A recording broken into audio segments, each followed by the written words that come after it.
Lors de son discours de passation de pouvoir à Gabriel Attal, le mardi 9 janvier dernier, Elisabeth Borne confirmait rester députée du Calvados dans la 6e circonscription du département.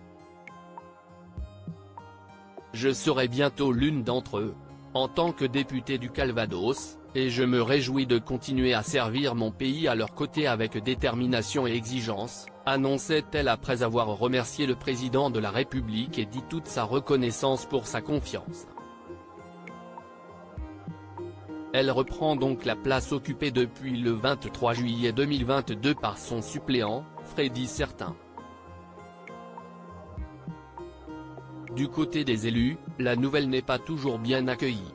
On ne peut pas dire qu'elle était très populaire, parmi les députés, ni très respectueuse des droits du Parlement, déclare Charles de Courson au journal du dimanche. Avec ses multiples utilisations du 49.3, qui permet au Premier ministre d'engager la responsabilité du gouvernement dans le vote d'un projet ou d'une proposition de loi, Elisabeth Borne a en effet brusqué le Parlement, un tort qui s'ajoute à son manque de popularité auprès des élus. Le député de la Marne affirme qu'il est toujours difficile de se retrouver député, avec des contraintes et des moyens très réduits par la vie parlementaire. Aussi, l'ex-première ministre est confrontée à une autre difficulté, elle n'a encore jamais exercé son mandat de députée. Les plus belles tenues du dîner d'État organisé par la famille royale de Suède en l'honneur de Brigitte et Emmanuel Macron bien entouré lors de sa démission la veille de sa passation de pouvoir à Gabriel Attal, Elisabeth Borne célébrait, après 19 mois, la fin de son ère de première ministre.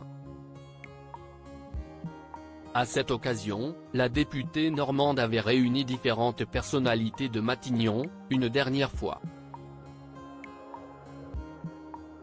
Ainsi, comme le relevait Le Figaro, certains de ses compères ministres étaient présents. Elle a donc pu compter sur la présence d'Amélie Oudéa-Castéra, de Stanislas Guerini, Thomas Cazenave, Franck Riester et Carole Grandjean. La même soirée, Emmanuel Macron a tenu à lui adresser un mot d'adieu sur X, anciennement Twitter, lui assurant que « son travail au service de notre nation a été chaque jour exemplaire.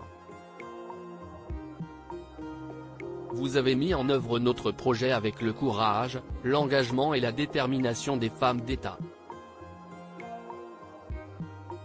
De tout cœur, merci », a-t-il ajouté. Article écrit en collaboration avec 6 médias. Crédit photo, Liam Bourrouilloupoul.